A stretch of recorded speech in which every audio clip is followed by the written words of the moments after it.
Hello दोस्तों, स्वागत है आप सभी लोगों का दोबारा से ऑनलाइन क्लास पर। और जैसा कि आप लोग देख रहे हैं, हम लोग ऑनलाइन में पार्ट 21 तक चर्चा कर चुके हैं। 21 क्लासेस में डाल चुका हूं। और अब आज हम लोग पंचायती राज व्यवस्था और ग्रामीण अर्थव्यवस्था के तहत ही एक नया टॉपिक लेकर आ रहे हैं। क्लासेस सभी रेगुलर नहीं मिल पाएगी, उसका एक ही कारण है कि मैं कंटेंट रिसर्च में लगा हुआ हूँ। जैसे ही कंटेंट रिसर्च होता है उसके बाद ही आपको क्लासेस मिल पाएंगी, तो इस बात से आप बेफिक्र रहिएगा, ठीक है। और थोड़ा आज आपको कॉम्प्रोमाइज़ भी करना पड़ेगा। कुछ आवाज़ें आएंगी ठोका ठाकी की, है ना, जैसे अभी आ रही है आवाज़, ठीक है, जो कि भी काम चल रहा है बिल्डिंग में, ठीक है। चलो आज हम लोग बात कर लेते हैं।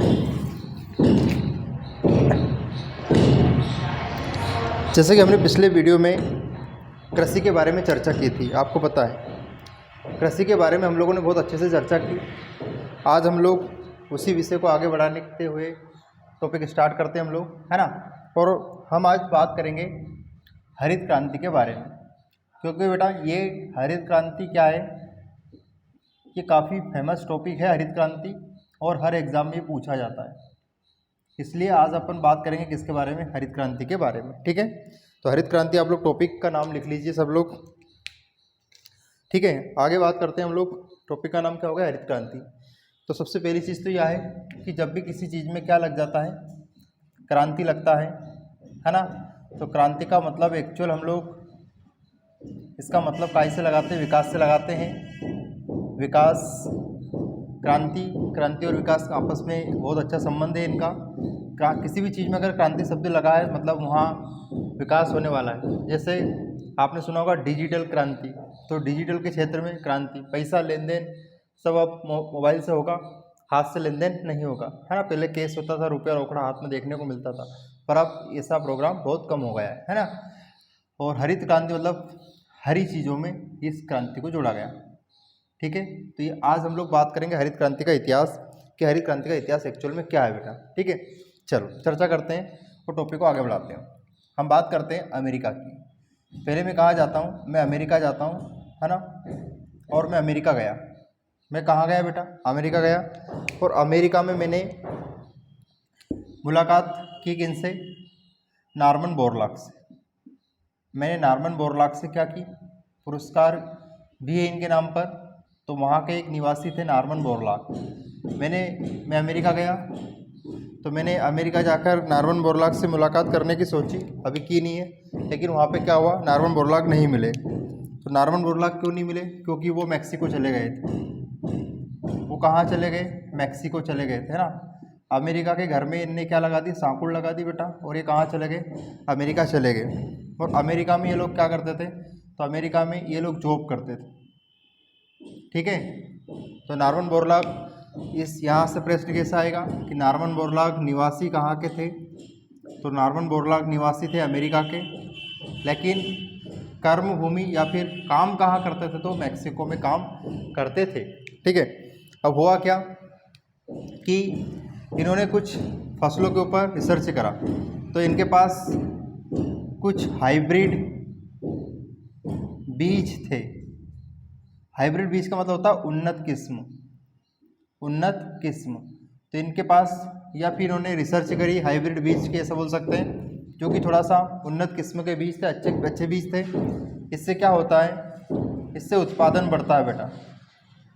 इससे क्या बढ़ता है, उत्पादन बढ़ता है, ये बात अपने को याद रखना है, ठीक है। अच्छा, तो ये बात हाइब्रिड बीज इन्होंने दिए, और ये बीज दिए इन्होंने 1960 में। तो 1960 में विश्व में 1960 में विश्व में क्या आती है, हरित क्रांति आती है। हरित क्रांति मतलब जो भी हमारी फसलें हैं उनमें एक क्रांति आती है और उनका उत्पादन बढ़ता है। 1960 में विश्व में क्या आती है, हरित क्रांति आती है।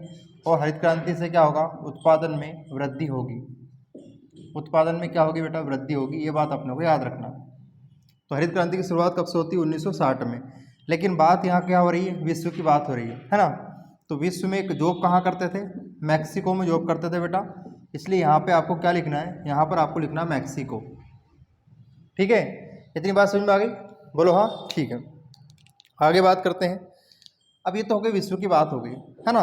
तो विश्व की बात होने की वजह से काफ़ी अच्छे बीज बनाए इन्होंने, और इनके बीज के अच्छे बीज होने की वजह से फसलों के उत्पादन में बहुत ज़्यादा क्या होती है, वृद्धि होती है। ठीक है, तो 1960 विश्व में हरित क्रांति का उत्पादन बढ़ा और मैक्सिको में इसकी क्या होती है, शुरुआत होती है। ठीक है, तो और इसकी वजह से 1970 में इनको नोबेल मिलता है।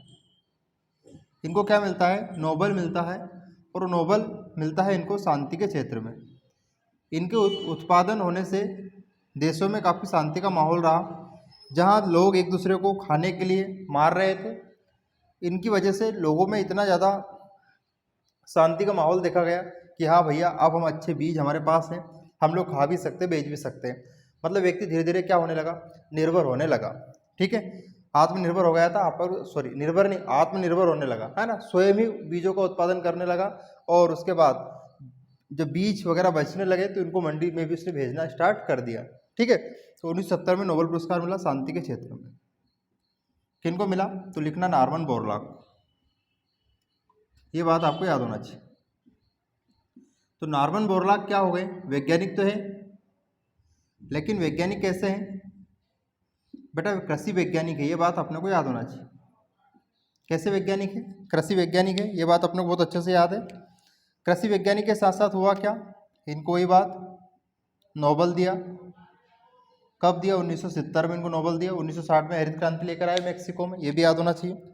इसके बाद नॉर्मन बोरलॉग, नॉर्मन बोरलॉग कोई छोटे मोटे आदमी थे क्या बेटा, काफ़ी बड़े आदमी थे नॉर्मन बोरलॉग तो नॉर्मन बोरलॉग के नाम पर क्या हुआ, एक पुरस्कार बना, और नॉर्मन बोरलॉग के नाम पर ही पुरस्कार दिया जाने लगा आगे जाके, है ना। जब ये चले गए दुनिया से तो इनके नाम पर ही क्या दिया जाने लगा, पुरस्कार दिया जाने लगा।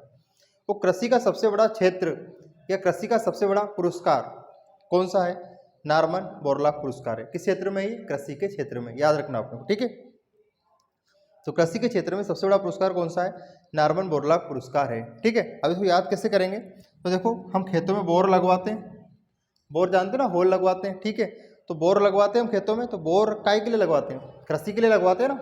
तो बोर का संबंध काय से हो गया, कृषि से हो गया। ठीक है, ऐसे याद कर लेंगे अपन, है ना। अगर आपसे पूछे कि नॉर्मन बोरलॉग क्या है, तो नॉर्मन बोरलॉग पुरस्कार है बेटा, ये अपने को याद रखना है। और किस क्षेत्र में दिया जाता है, तो ये कृषि के क्षेत्र में दिया जाता है। और बेटा आप लोग एक बहुत ही अच्छा पॉइंट मैं आपको बता रहा हूँ, आप लोग कॉपी में नोट कर लीजिएगा कि कृषि के क्षेत्र का नोबेल, कृषि के क्षेत्र का नोबेल किसे कहा जाता है, तो नॉर्मन बोरलॉग पुरस्कार को कृषि का क्षेत्र का या कृषि के क्षेत्र में या कृषि के क्षेत्र में दिया जाने वाला सबसे बड़ा पुरस्कार कौन सा है, नॉर्मन बोरलॉग पुरस्कार है। इसे कृषि का नोबेल भी कहा जाता है। किसे कहा जाता है, नॉर्मन बोरलॉग पुरस्कार को। इतनी सारी बातें आपको बहुत अच्छे से याद होना चाहिए। ठीक है, हम लोग बात कर रहे हैं हरित क्रांति, आगे बात करते हैं। अब हुआ क्या कि ये तो हो गई विश्व की बात, विश्व में मैक्सिको में इस तरह के बीज आए, धीरे धीरे विश्व के अन्य देशों में बीज जाने लगे। लेकिन बात आती भारत की, बात किसकी आती, भारत की। तो जब भारत की बात आती है तो भारत 1965-66 की अगर हम लोग बात करते हैं, तो ये भारत जो देश है हमारा, ये काफ़ी क्या है, भूखमरी से गुजर रहा था। भूखमरी से मतलब हमारे पास इतना ज़्यादा खाद्यान्न नहीं होता था कि हम लोग पूरे सारे के सारे लोग खा सकें। मतलब कुछ लोगों के पास, जिनके पास खेती बाड़ी थी, वो तो थोड़ा बहुत अनाज उगा लेते थे, स्वयं खा लेते थे, तो उनका तो गुजारा बसारा चल रहा था। लेकिन जो गरीब वर्ग के लोग हैं, जिनके पास ज़मीन वगैरह नहीं हुआ करती थी, उनके लिए क्या, तो उनके लिए क्या हुआ बेटा, उनको भी अपने को तो जिंदा तो रखना पड़ेगा ना। धरती पर जितने भी प्राणी हैं सबको समान अधिकार से जीने का हक है, सबको जीने का अधिकार है। तो जो खेतीबाड़ी वाले थे वो तो जी रहे थे, अच्छे से खा रहे थे, कोई दिक्कत वाली बात नहीं थी, लेकिन वो भी खा रहे थे, बेच नहीं पा रहे थे। मतलब हम लोग खाद्यान्न में जो खाने की चीज़ें हैं उसमें हम लोग आत्मनिर्भर नहीं थे। ठीक है, कभी कभी हमें विदेशों से बहुत ज़्यादा चावल और बहुत ज़्यादा गेहूँ मंगवाने की ज़रूरत पड़ती थी। अब हुआ क्या, अब देखते हैं 1966 और 67 की बात करता हूँ। 1966 और 67 की बात करता हूँ। ठीक है, 1966-67 में भारत में क्या आती है, हरित क्रांति आती है। कब आती है बेटा, 1966-67 में भारत में क्या आती है, हरित क्रांति आती है। सॉरी, 1966-67 में भारत में क्या आती है, हरित क्रांति आती है। और हरित क्रांति के जो जनक माने जाते हैं भारत में, उनका नाम है नॉर्मन बोरलॉग नहीं है। नॉर्मन बोरलॉग को विश्व में हरित क्रांति का जनक कहा जाता है। लेकिन बच्चा आपको याद रखना है कि नॉर्मन बोरलॉग की जगह पे हम लोग यहाँ लिखेंगे MS स्वामीनाथन। ये साउथ इंडिया में से है और ये केरल के रहने वाले हैं। MS स्वामीनाथन कहाँ के रहने वाले हैं? तो बेटा ये केरल के रहने वाले हैं। कौन? MS स्वामीनाथन। ये बात अपने को याद रखना है। अब प्रश्न कैसा आएगा देखिए, भारत में हरित क्रांति की शुरुआत कब से होती है? तो 66-67 से होती है, अच्छे से पता है। हरित क्रांति के जनक कौन है? तो हरित क्रांति के जनक है MS स्वामीनाथन। और MS स्वामीनाथन कहाँ के रहने वाले थे?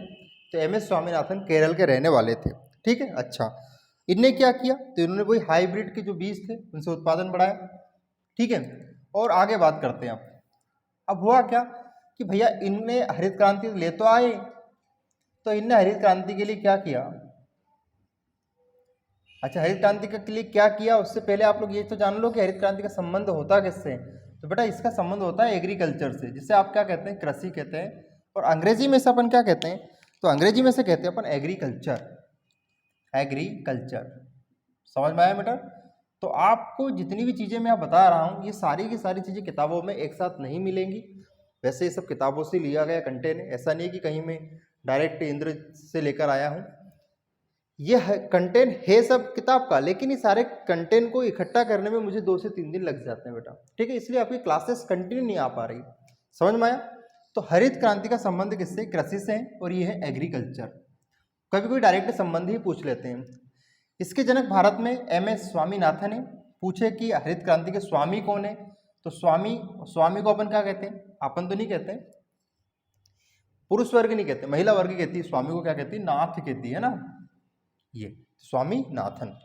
ठीक भाई, चलो आगे बात करते हैं। अब हरित क्रांति आती है भैया, कौन सी क्रांति आती है? हरित क्रांति आ गई। हरित क्रांति का भारत में प्रभाव सबसे ज्यादा किस राज्य में देखा गया? पंजाब, हरियाणा, ये 2 ऐसे राज्य हैं जहां पर सर्वाधिक प्रभाव देखा गया। यहाँ पर जो भी फसलें होती थी उनमें सबसे ज़्यादा प्रभाव देखा गया किसका? हरित क्रांति का। ये बात आपको समझ में आ गई? अच्छा, अब इसमें हुआ क्या कि सर पंजाब में तो ठीक है, हम बात को मान लिया आपकी बात को, पंजाब और हरियाणा में प्रभाव देखा गया, लेकिन कौन सी फसलों पर प्रभाव देखा गया उनके नाम मैं बता देता हूँ। नंबर 1 यहाँ लिखेंगे मक्का, है ना। 2 पे ज्वार लिख सकते हैं आप लोग, है ना। 3 पे गेहूँ लिख सकते हैं आप लोग, और 4 पे चावल लिख सकते हैं। ये 4 प्रमुख फसलें हैं जिनके ऊपर हरित क्रांति का क्या देखा गया? प्रभाव देखा गया। ये बात तो आपको समझ में आ गई। आपसे क्वेश्चन पूछा जाएगा कि निम्न में से किन फसलों पर हरित क्रांति का प्रभाव देखा गया? तो ऑप्शन में या तो मक्का आएगा, ज्वार आएगा, गेहूं आएगा, चावल आएगा। ठीक भाई, इतनी बातें समझ में आ गई। लेकिन यहाँ नोट लिखना है आपको। नोट में क्या लिखना है कि सर्वाधिक प्रभाव, क्योंकि बेटा जो क्वेश्चन मैं आपको बता रहा हूँ ना किताबों में इतनी आसानी से मिलने वाले नहीं हैं, क्योंकि बेटा कंटेंट को आप लोग दूसरे नोट्स से भी आप लोग कंटेंट को थोड़ा सा मैच करके देखें कि हरित क्रांति को और इतने दिन तक कोई पढ़ाता है क्या। ठीक है, चलो तो नोट सर्वाधिक प्रभाव देखा गया गेहूं पर, ये अपने को बेटा बहुत अच्छे से याद होना चाहिए। ठीक है, यहाँ गेहूं के बारे में एक बात लिख लें आप लोग कि सर्वाधिक प्रभाव में यहाँ लिखेंगे 500 गुना प्रभाव। उत्पादन कितना गुना बढ़ा? तो 500 गुना क्या बढ़ा बेटा? उत्पादन बढ़ा। किसका? गेहूं का। तो अगर ये 4 फसलों में सर्वाधिक पूछे कि सर्वाधिक उत्पादन किसका होने लगा, तो गेहूं का होने लगा। ठीक भाई, अच्छा इसके बाद पूछे नंबर 2 पे, तो नंबर 2 पे लिखेंगे चावल। चावल में प्रभाव देखा गया, है ना। और कितना गुना सर? तो मात्र 500 गुना नहीं है, 5 गुना है। ठीक है, 500 गुना पूछे तो गेहूं, 5 गुना पूछे तो चावल। इतनी बात आपको समझ में आ रही? ठीक। कौन से राज्य में है? तो आपको याद रखना पंजाब में। कौन से राज्य में है? तो हरियाणा में है। ठीक भाई, तो ये है आपकी कौन सी क्रांति हो गई? आपकी हरित क्रांति हो गई। ठीक भाई, अब इसकी वजह से क्या हुआ कि इससे मक्का, ज्वार, गेहूं, चावल, है ना, इनका सबका उत्पादन बढ़ने लगा और बढ़ते बढ़ते बढ़ते इस सीमा तक पहुंच गया कि आपको कोई दिक्कत वाली बात नहीं रही। ठीक है भाई, चलो अगर इतनी बातें आपको समझ में आ गई हो तो आगे बताइए कि हाँ सर ऑल पॉइंट क्लियर। आप लोग एक बार पढ़ लिए अच्छे से। चल, अब कभी कभी आपसे पूछा जा सकता है कि हरित क्रांति जब आई थी आपको कोष्टक में मुझे बताना है कि हरित क्रांति जब भारत में आई थी उसमें प्रधानमंत्री कौन थे। ठीक भाई, यह बात आपको याद रखना है। ठीक है, ऑप्शन में लाल बहादुर शास्त्री, इंदिरा गांधी, 2 ऑप्शन आपको दे रहा हूँ, इसमें से एक आपको कमेंट बॉक्स में बताना है। नहीं बताओगे तो फिर आपको सौगंध है किसकी, जिसकी भी आपको लगती है। ठीक है, और आपको किसकी सौगंध लगती है मुझे पता है। इतनी बात समझ में आ गई। चलो, हरित क्रांति के समय आपसे पूछे जाएंगे कृषि मंत्री। क्या पूछा जाएगा? कृषि मंत्री। और कृषि मंत्री में सबको लिखना है यहाँ पर जगजीवन राम। जगजीवन राम, ये जीवन है, जग है और राम है। पूरे जग में जीवन देने वाले कौन है? राम है। देख के लग रहा है कि कृषि मंत्री। इतनी बात समझ में आ गई। ठीक है, इनको बाबूजी के नाम से भी जाना जाता है। बाबूजी, बाबूजी के नाम से इनको जाना जाता है। बाबूजी के नाम से इनको जाना जाता है। किनको जाना जाता है? जगजीवन राम को। जब भारत में हरित क्रांति आती है उस समय कृषि मंत्री कौन होते हैं? जगजीवन राम। कभी कभी यहाँ से ऑनलाइन फैक्ट से इनकी समाधि पूछ ली जाती है बेटा, तो आपको समाधि का नाम लिखना है। यहाँ पर समाधि क्या है? तो इनकी समाधि का नाम है समता स्थल। समता स्थल है ना, ये समाधि है। कहाँ है? दिल्ली वगैरह में होगी, आपको पता है, क्योंकि समाधि को क्या, सॉरी, दिल्ली को क्या कहा जाता है? समाधियों का शहर कहा जाता है। अधिकांश समाधि आपको कहाँ देखने को मिलेगी? दिल्ली में देखने को मिलेगी। समाधि समता स्थल हो गया। अब इसको कैसे याद रखें? समता स्थल मतलब समानता की बात हो रही है, और समान पूरा जीवन एक समान किसका था? भगवान राम का था।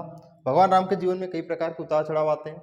वनवास हो गया, फिर सीता हरण हो गया, लक्ष्मण शक्ति लग गई, तो ये सारा संघर्ष ही उनको राम को महान बनाता है। तो अगर आपके जीवन में भी संघर्ष आ रहा है बेटा, तो आप घबराए ना, डरे ना, क्योंकि अगर आपका अस्तित्व निखारना है या फिर आपको कुछ बड़े पायदान पर जाना है तो ये छोटे मोटे संघर्ष आपको आएंगे। आपको पता है कि अगर भगवान राम के जीवन में रावण नहीं होता तो शायद राम जी का भी नाम नहीं चलता। आप जानते हैं, क्योंकि इससे पहले भी कई राजा आए और गए, लेकिन भगवान राम के जीवन में विकट परिस्थितियों ने ही उनका व्यक्तित्व निखारा है, आपको पता है। तो राम वन गए तो बन गए, मतलब अगर वो वन नहीं जाते तो शायद वो इतने महान आत्मा या फिर इतने महान भगवान नहीं बन पाते। तो इतनी बात समझ में आई। ठीक है, ये कृषि मंत्री हो गए, ये भी आपको याद रखना। ठीक है, इसके बाद चलो, अब यहाँ पर कुछ मैं चीज़ें आपको लिखवा देता हूँ एक्स्ट्रा, ये अपने को याद रखना है। सर्वाधिक इसमें उर्वरक का प्रयोग किया गया, क्योंकि तभी तो उत्पादन बढ़ा। उर्वरक और खाद में अंतर बता चुका हूँ। जो गाँव में पर रखोड़िया फेंकते हैं वो खाद है, और जो डीएपी, फास्फेट, यूरिया है वो क्या है? वो उर्वरक है। ठीक है, तो ये पंजाब करता है इसका उपयोग। सर्वाधिक उर्वरक का उपयोग कौन करता है? पंजाब करता है। सर्वाधिक गेहूं कहाँ होता है? उत्तर प्रदेश में होता है। लेकिन प्रति हेक्टेयर सबसे ज़्यादा गेहूं का उत्पादन कौन करता है? पंजाब करता है। मतलब प्रति हेक्टेयर, मतलब हम लोग इसको इस तरह समझते हैं कि 1 बीघा में सबसे ज़्यादा उत्पादन कौन करता है? पंजाब करता है। लेकिन होता क्या है कि इसने 1 बीघा में बोया और 10 कुंटल पैदा कर लिया, लेकिन उत्तर प्रदेश ने क्या कर दिया? 100 बीघा में बो दिया, और सब में से हर बीघा में से 1-1 कुंटल निकाला, तो उसके पास तो हो गया 100 कुंटल। फिर भाई साहब 1 बीघा में से 10 कुंटल करके रह गए, क्योंकि इनके पास ज़मीन तो थी नहीं। समझ में आया कि नहीं? तो प्रति हेक्टेयर उत्पादन कौन ज़्यादा करता है? पंजाब करता है। लेकिन सर्वाधिक गेहूं कहाँ होता है? तो उत्तर प्रदेश में होता है। सर्वाधिक उर्वरक का प्रयोग कौन करता है? तो पंजाब करता है। इतनी बातें समझ में आ गई। चलो, इसके बाद आगे बात कराते हैं अपन क्या है खास।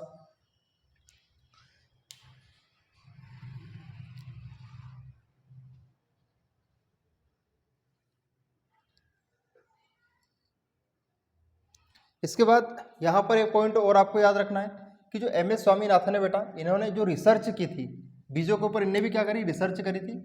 तो एक विश्वविद्यालय है, उस विश्वविद्यालय का आप लोग नाम लिख लीजिए, पंतनगर। पंतनगर विश्वविद्यालय में इन्होंने क्या की थी? रिसर्च की थी, है ना। तो क्वेश्चन आपसे अगर पूछा जाए कि किस विश्वविद्यालय से स्टार्ट हुई थी, तो आप विश्वविद्यालय का अगर मेंशन हो क्वेश्चन तो आपको हरित क्रांति लिखना है। ठीक है बेटा, चलो, इतनी बात समझ में आ गई। सर ये है कहाँ पर? तो आपको याद रखना है उत्तराखंड में आपको देखने को मिलेगा। ठीक है, चलो, पंतनगर। इसके बाद हरित क्रांति के जनक हो गए, लेकिन हरित क्रांति जो शब्द है ये किसने दिया था?